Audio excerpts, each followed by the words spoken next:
They were the first large animals to fly.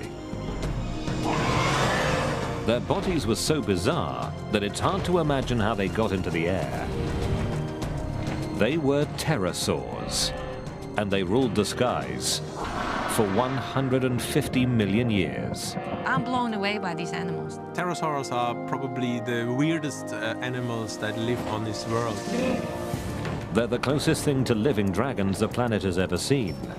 But they're not birds, and they're not bats. So what on earth are they? They're impossible animals. They're reptiles, and yet they're flying around. How on earth could these animals ever fly? And can they fly again? We join one team on their quest to build one, as they hunt for evidence to unlock the mystery of their flight and piece together clues that may uncover their secrets. We're about to come face to face with the monsters of the sky.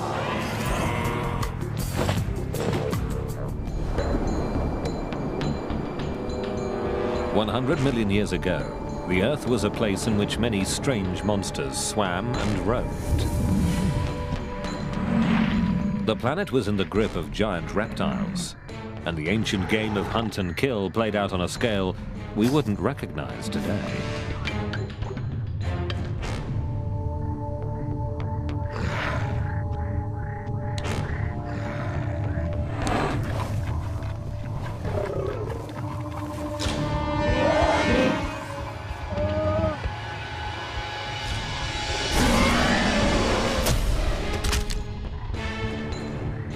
But there was another dimension to this world, one that's often overlooked, but in many ways is even more remarkable.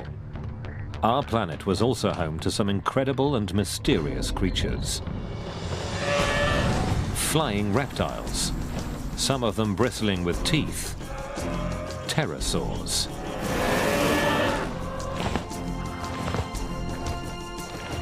After insects, pterosaurs were the first animals to fly. And they became a global air force.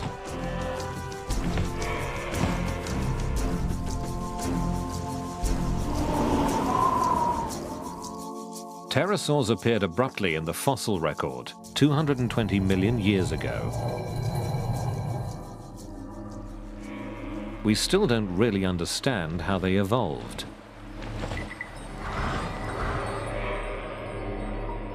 But we do know that after they arrived, they spread around the globe, undergoing some of the strangest costume changes in the history of life.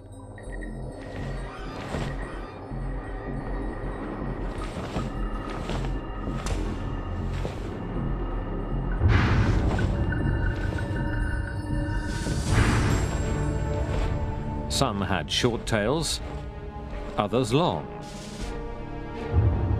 Some were as small as a sparrow. Others were giants.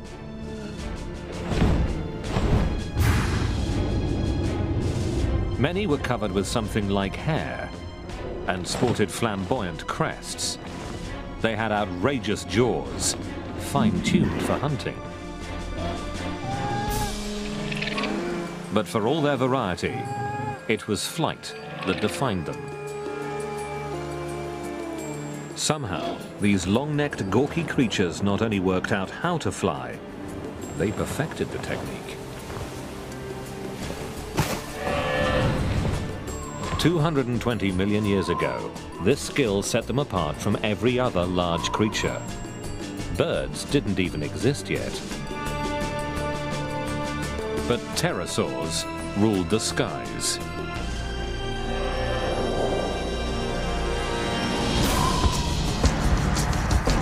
We're only just beginning to solve the mysteries of their reign. What was it like in the world of the pterosaurs? How big did they get?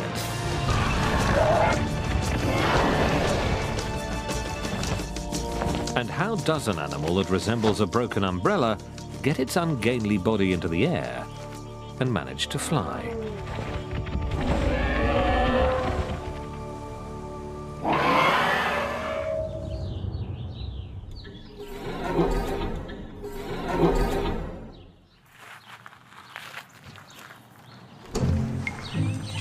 Hi, guys. Hey, Margot. Hey, how's it going? Led by Dutch engineer and Stanford professor Margot Gerritsen, one team will try to build a model, a lifelike flapping and flying pterosaur. And there are instructions for building a pterosaur. They're written in stone. You have to get everything from the fossil record. So it's fascinating to try to put it all together like one big puzzle.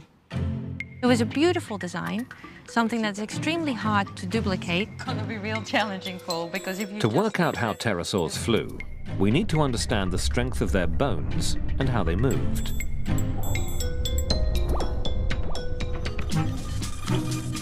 We also need to work out the shape and construction of their wings and how they flapped to create lift and thrust to power their flight.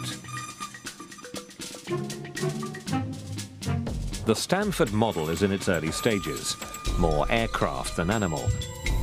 But gradually, it'll become more realistic as the team first builds it and then tries to keep it in the air. 5, 4, 3, 2, 1. Here we go. Their goal is to uncover the flight secrets of the first large animal to take to the skies.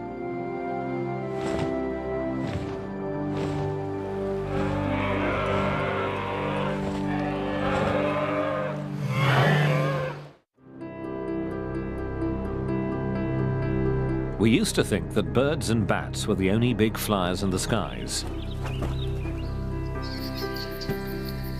But a strange discovery near Solnhofen in Germany shattered this myth. This limestone quarry turned up clues about life in a shallow lagoon 150 million years ago.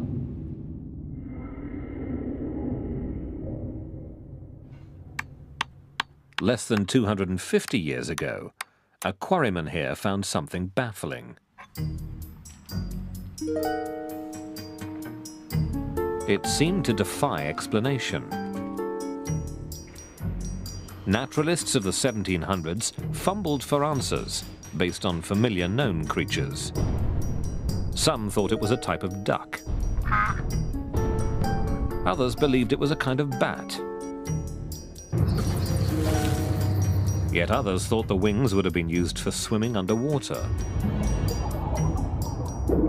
But the fossil defied them all. It was unlike anything ever collected before. At the Natural History Museum in Paris, Philippe Taquet walks in the footsteps of the man who finally unraveled the mystery. That sleuth was Georges Cuvier. He was the first person to realize that animals had become extinct and the first to understand what dinosaurs were.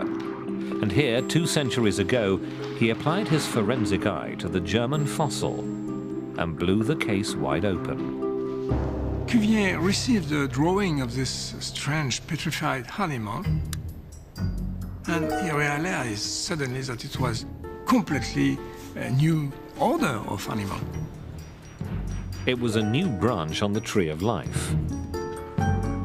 Cuvier spotted a tiny bone in the jaw, like those found in only one kind of animal. The weird winged creature was a reptile. But what was a reptile doing in the sky? You have a reptile flying. This was completely surprising.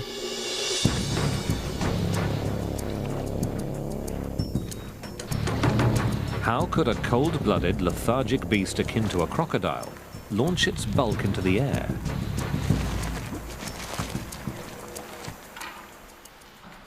Cuvier found the answer in the hand. A single finger had grown to enormous size. And Cuvier said, I will call this animal the pterodactyl. That means the wing on the finger. It was a revolution in zoology.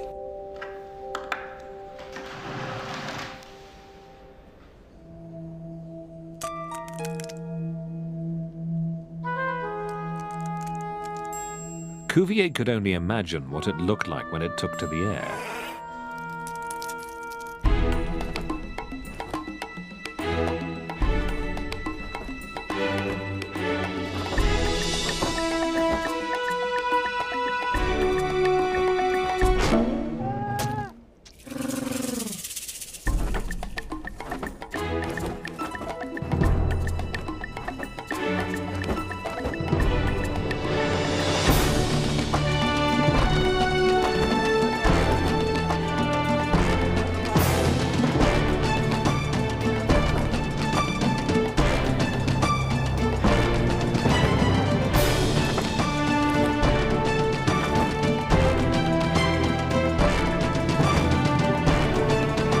200 years, we've known that pterosaurs flew, but it's only recently that we've started to understand how.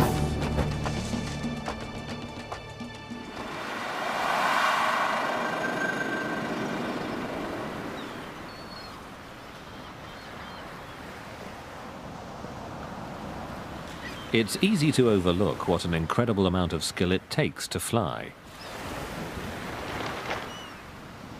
To get answers about how pterosaurs did it, we can look at the wings of birds and bats. All flying animals use the bones of the hands and fingers to fly, but they do it in different ways. Birds have lost the fourth and fifth fingers. They take the first three fingers, and these form the supports for the feathers. In bats, it's a different story. The four fingers stretch and control the membrane, while the thumb is free. With pterosaurs, the little finger disappeared, and the ring finger was stretched dramatically. The signature weirdness of pterosaurs is this one mega finger that supported the entire wing.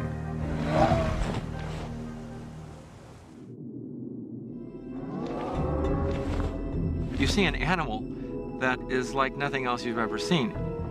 It's the most bizarre, ungainly, beautiful creature. I mean, it's flying with a finger. Evidence of that finger is elusive. Pterosaur fossils are extremely fragile. It's very rare to get a beautiful specimen of a pterosaur. Nevertheless, Paul Serino did it. A few years ago, on an expedition to Africa, he found a pterosaur where no one expected it. It's a pterosaur bone, probably a wing bone.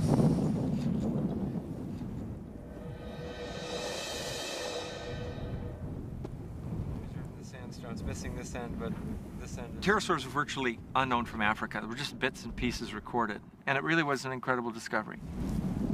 Before this expedition, major pterosaur discoveries had come from Europe, China, and the Americas.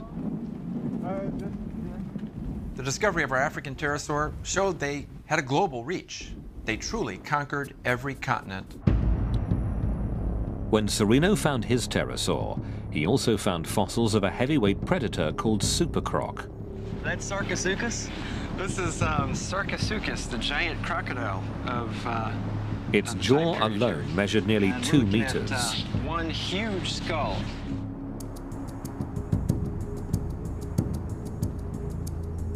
Did pterosaurs clash with this giant? Each creature may have hit where the other was weakest. Pterosaurs may have gone for easy pickings and a supercroc's nest. And the croc probably attacked when the awkward pterosaurs were on the ground.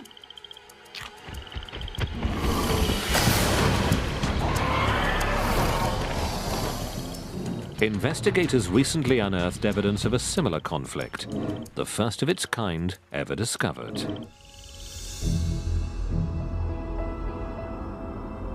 A fossil find in Canada may show that pterosaurs did tangle with dinosaurs.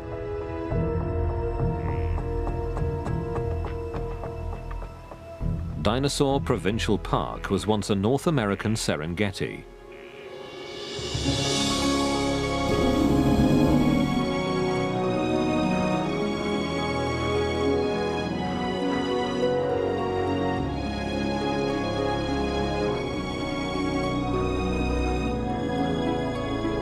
Pterosaurs here tried to steer clear of danger on the ground.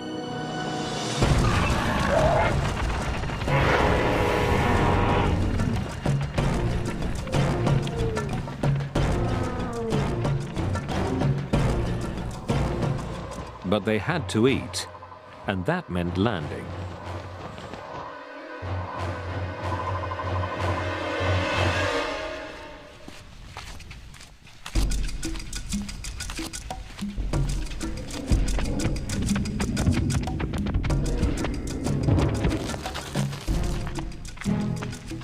Eons later, a fossil hunter found hints of what may have been one pterosaur's last landing.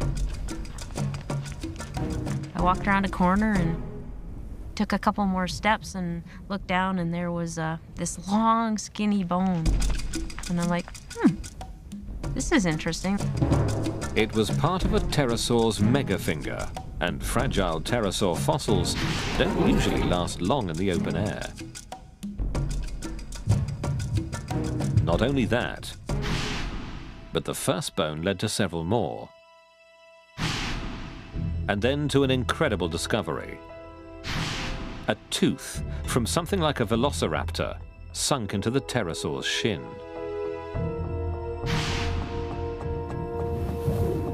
What had happened here?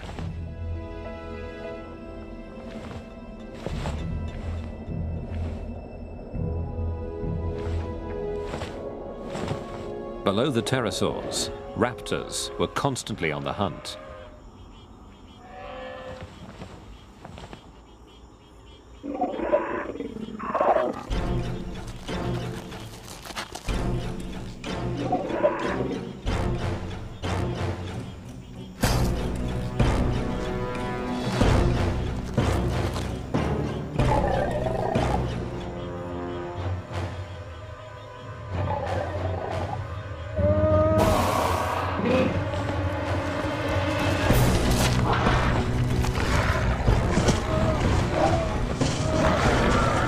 Pterosaurs on the ground were vulnerable. Their power was in the air. Flying was their ultimate survival tool. Pterosaurs dominated the skies, and they did this for 140 million years, which is a tremendously long period of time. Primarily they did this because they were the first to get into the skies. Before birds evolved, pterosaurs had the skies to themselves for 70 million years. They spread across the globe and morphed into a wild variety of forms. And aside from the power of flight, they all had one thing in common. Pterosaurs were incredibly effective predators. They could gobble up almost anything they could find. Their jaws tell the story of what they ate. We know of a lot of pterosaurs have no teeth in their jaws. It's quite possible that they were scavengers, and perhaps in some cases they fed on the bodies of dead dinosaurs.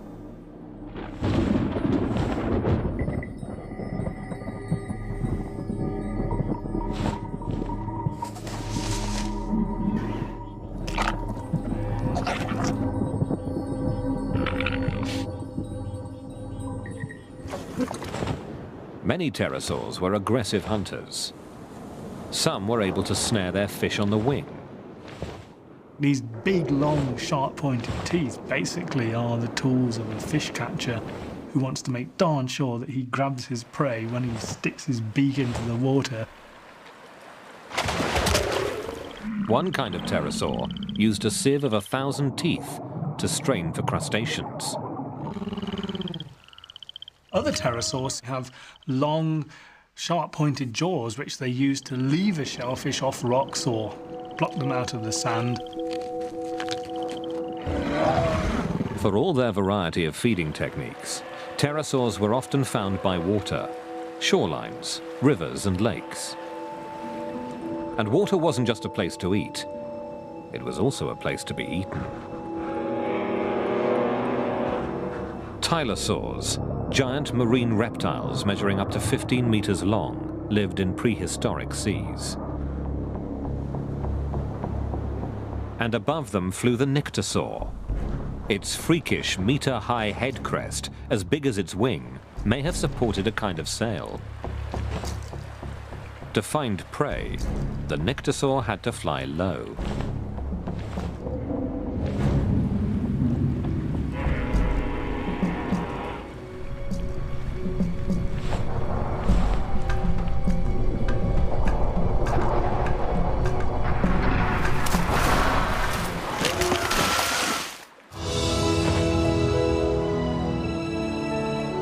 But for every pterosaur ambushed from below, many more spread across the globe.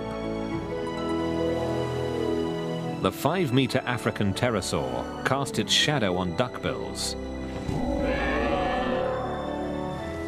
It cruised over prehistoric turtles.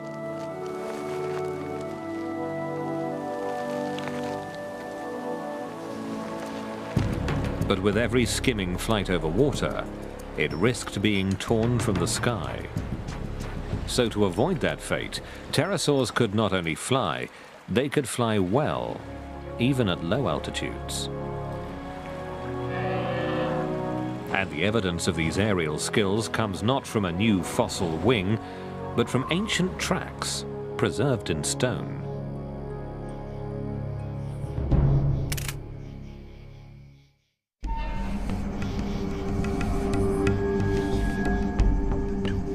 In the past, no one ever thought that pterosaurs could have been skilled flyers. Their clunky bodies seemed to prohibit anything but gliding. But near Toulouse in France, a new piece of evidence has quashed this myth. 2 investigators examined the rarest of pterosaur fossils, not petrified bones, but fossilized footprints.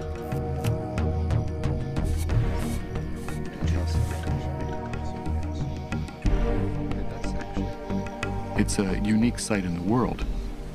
This is the first site that actually preserves pterosaur tracks that everyone agrees are pterosaur tracks. One set of footprints here is as vivid to trained eyes as a series of photographs.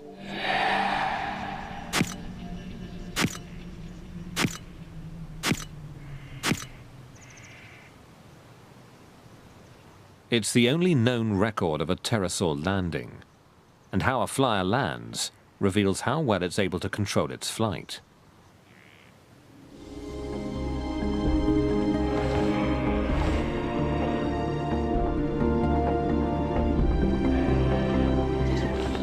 Aeronautical engineer Paul McCready is known for inventing weird flyers, like the Gossamer Albatross, the first human-powered craft to fly across the English Channel.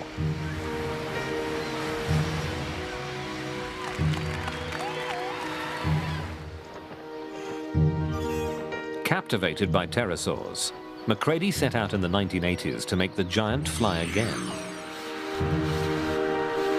His team's biggest challenge was flight control, especially working out how to steer. Fossil expert Kevin Padian advised the project.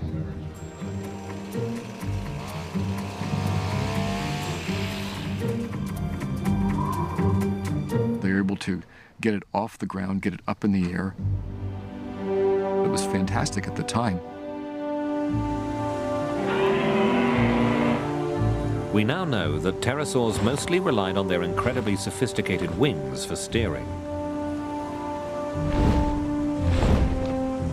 McCready's wings weren't up to the task. They were made from an unlifelike, rigid carbon fiber.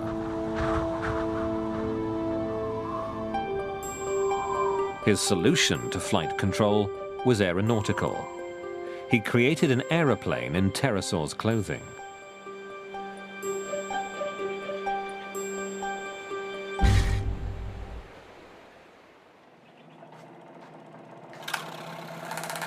Gerritsen, on the other hand, is aiming for a lifelike pterosaur that steers like the real thing.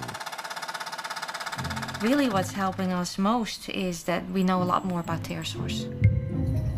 Because lots of fossils have been found, we know much more about how they were built.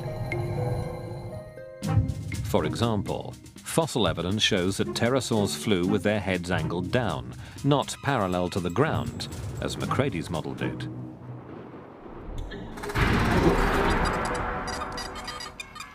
A lowered head makes flight far more difficult to control, but that's how real pterosaurs did it.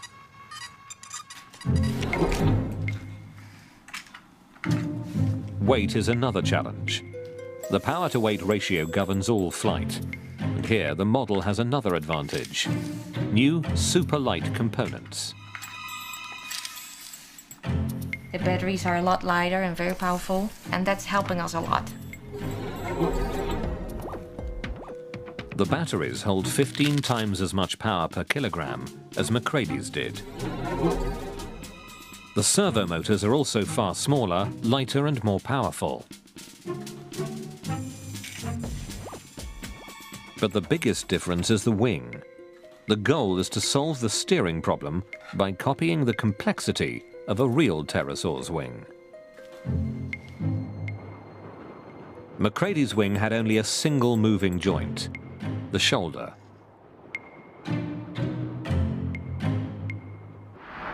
But this wing has 5 joints.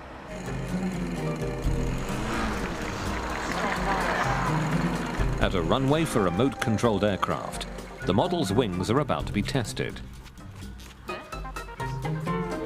At this stage, the model is still only part pterosaur. It needs an aeroplane tail to steer, and it uses a propeller for takeoff. But although it may look crude, it boasts one of the most sophisticated wings ever built. Based on clues from pterosaur fossils, there are 5 movable joints inside the wing for steering. The shoulders rotate. They can also sweep forward and back. The wrists can also rotate and sweep, and the wing can bend at the elbow.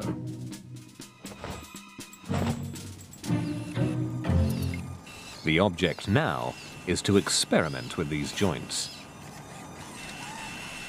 That's the one thing that we're trying to figure out with this replica right now. Which of the joint motions are really critical for control? The answer was wired into the real pterosaur's brain, so Mike Luvara will have his work cut out for him. It is a challenge. It's certainly like flying a ball, and you got to keep on trying balancing on top of the ball. Okay, here we go.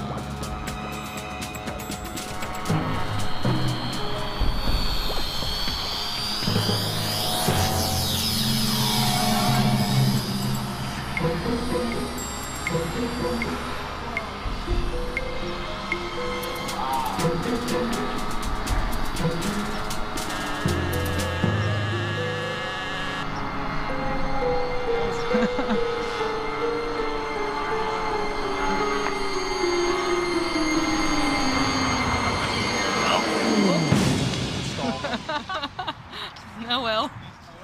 Luvara couldn't react quickly enough to keep the model in the air. I would have loved to make it all the way around, but I think we need to do a little more work. Oh my goodness. But it's still a breakthrough. Never before has such an adjustable, lifelike pterosaur wing flown. Something's loose here. I think we popped the elbow. Pterosaurs don't give up their secrets easily. And for a long time, one fundamental fact about these outrageous flyers eluded us.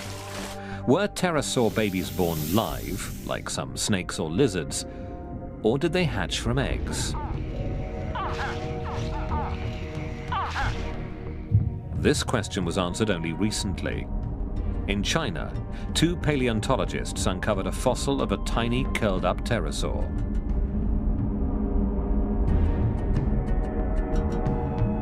It was a pterosaur chick inside an egg.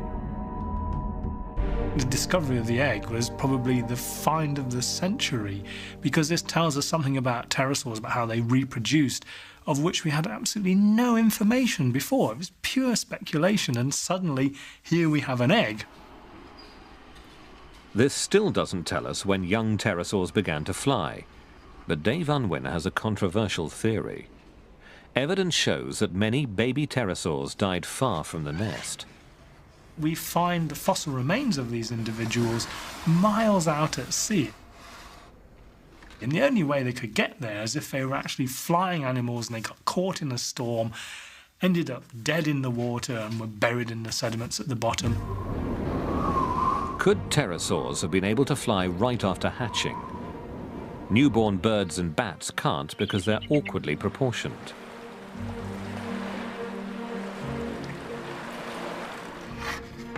To prove his hunch that pterosaurs could take wing right after birth, Unwin needs more evidence.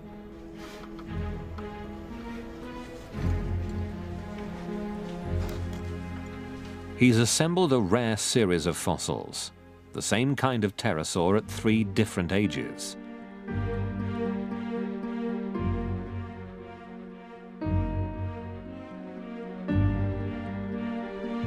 He measures the length of the bones that make up the arm, then those of the megafinger.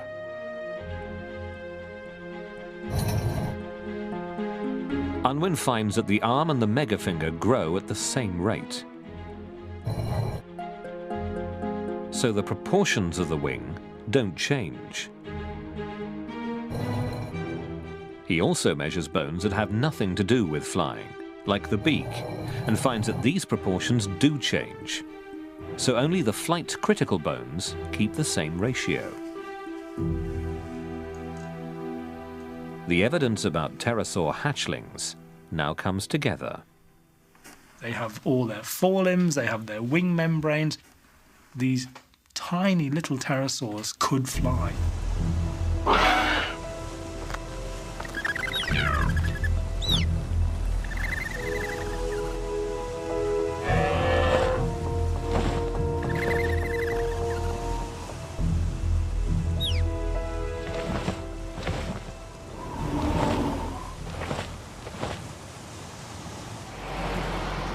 The model is nearly ready for its next flight test. But its body hasn't quite finished evolving.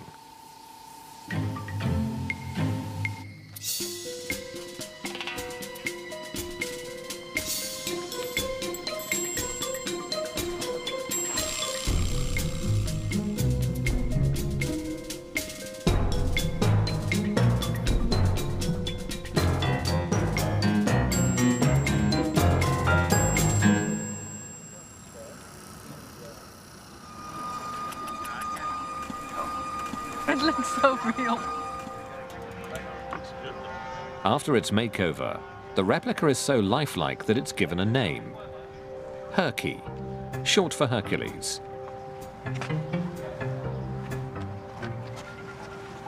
And now Herky gets an accessory. It's something that real pterosaurs never evolved or needed. A parachute. Pterosaurs were known for their weird head crests. This metal one is part of a system to keep the head pointed into the wind, as real pterosaurs probably did in the air. For this crucial test, a large remote-controlled aeroplane will carry Herky aloft and then drop him.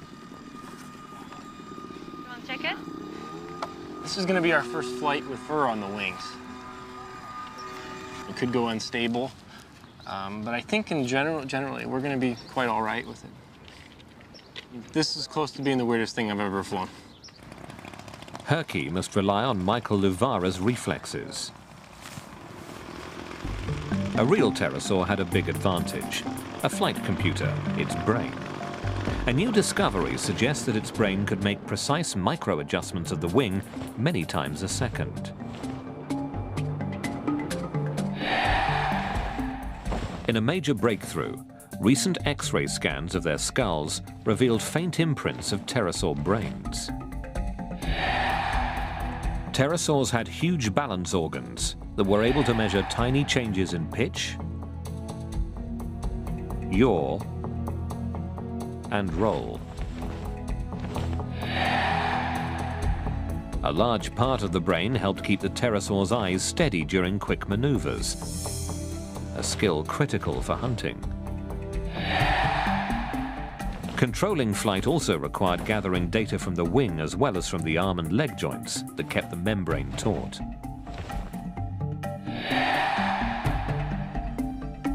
This information was analyzed by another processor that was the core of the flight computer.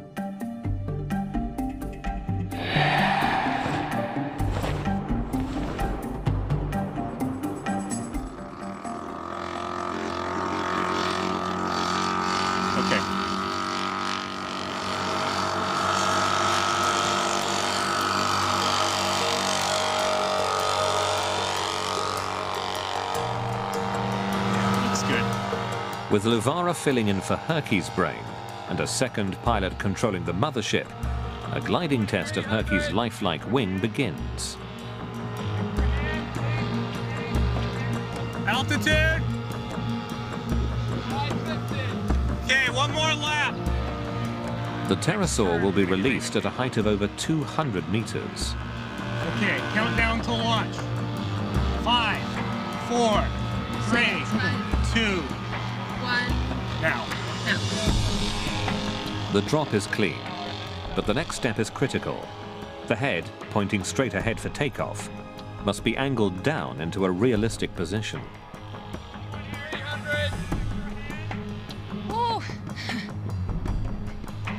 But Herky begins to pitch down. Luvara tries to release the parachute. It doesn't respond.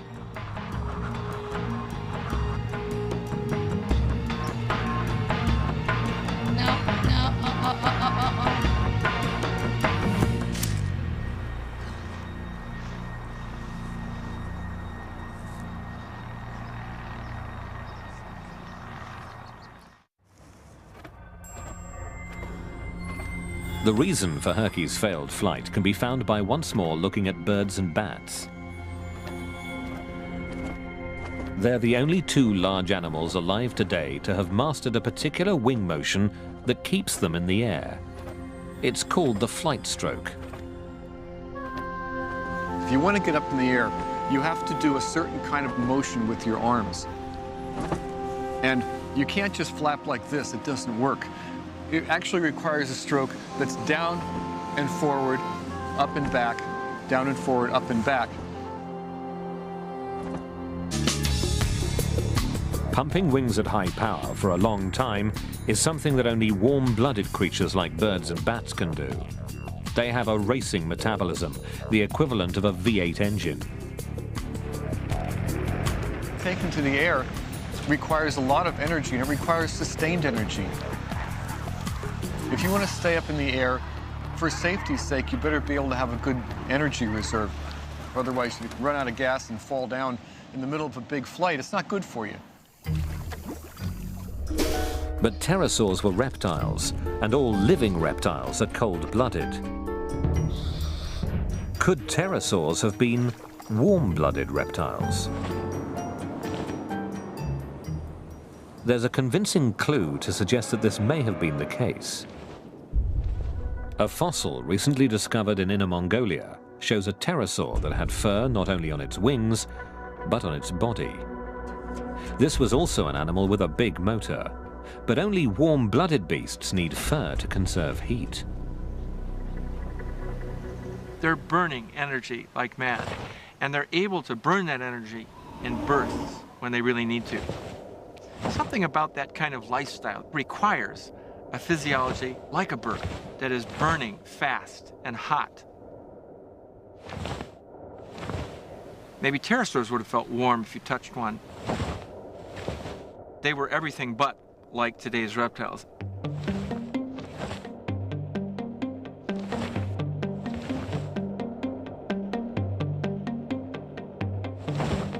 Pterosaurs needed one more feature to execute the flight stroke. The flapping takes a lot of power. There's a big wings, and it's flying at high speed. So we need a big motor. But a big motor adds weight, and analysis of the last flight showed that Herky was already heavy and descended too fast. Why? All this cosmetics that we put on actually took us back in flight ability. So to fly more like a real pterosaur, Herky has to look less like one. Newly shaved and in fighting trim, Herky evolves from glider to flapper.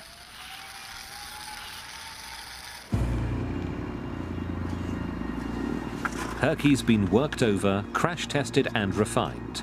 He's as close to a real pterosaur as the team can make him. But is he close enough?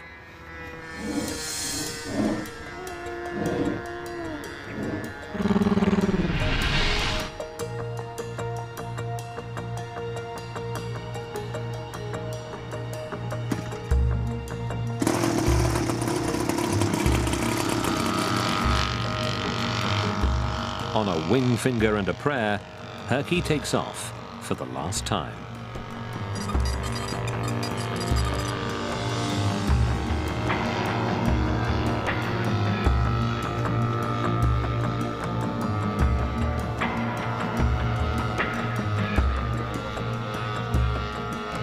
Five, 4, 3, 2, 1. Here we go. Now it's time to flap.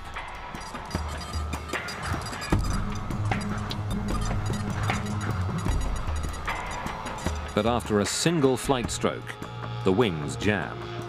Herky's engine is too weak, and he can't even get his wings back to level. Luvara bails out. Shit worked. About 50 feet, 40, 20, touchdown. No, it doesn't look too bad. I think the parachute saved us. Yeah. I think we lost our clutch and gearing. Oh, that's it. Yeah, look at that. That's why it didn't flap. I think we were spinning the motor with nothing. Yeah, the whole clutch system came apart. How about that? Oh, that explains a lot. No? That also Herky turns out to be a runt. Yeah. Later calculations reveal that his flapping motor had only half the power a real pterosaur would have had. Incredible load in the air. But Herky's wings have still helped to rewrite the book on pterosaur flight. A little bit of slop inboard. I don't know what that was. I'm really proud of the design of the wings. We built a wing that behaves beautifully in gliding flight.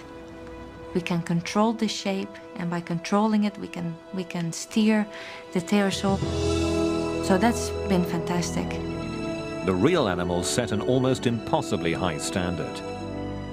And it was only by building Herky that we've learned just how skilled they were.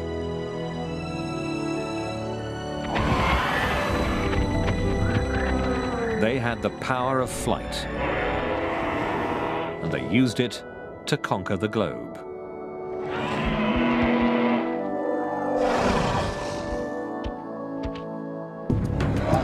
Tenacious hunters, they adapted to different diets.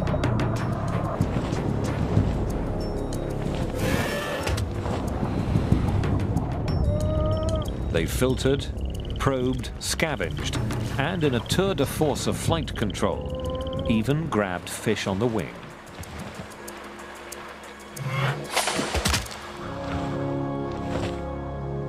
They were quite amazing.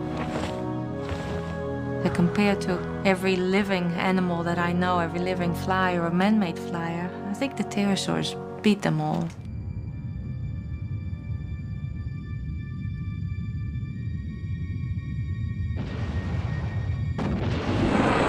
But after ruling the skies for 150 million years, the sky monsters and the planet suffered a calamity. An asteroid struck the Earth.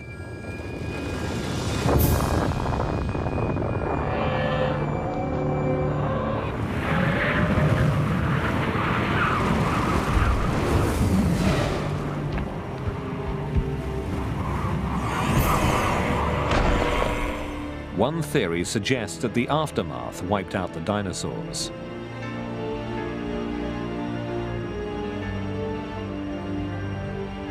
The monstrous marine reptiles also disappeared.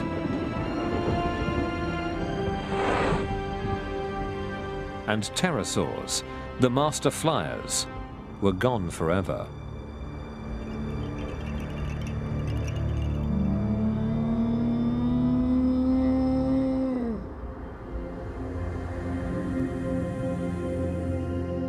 The skies are now left to the birds and the bats. But for all their majesty, they'll never match the grandeur and uniqueness of the greatest creatures ever to take wing.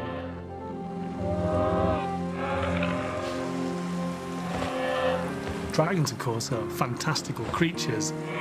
Jaws full of teeth, huge wings. These, of course, are myths, never existed, but there were creatures who had all this. They were huge, They had big teeth, they had claws, and they were the pterosaurs.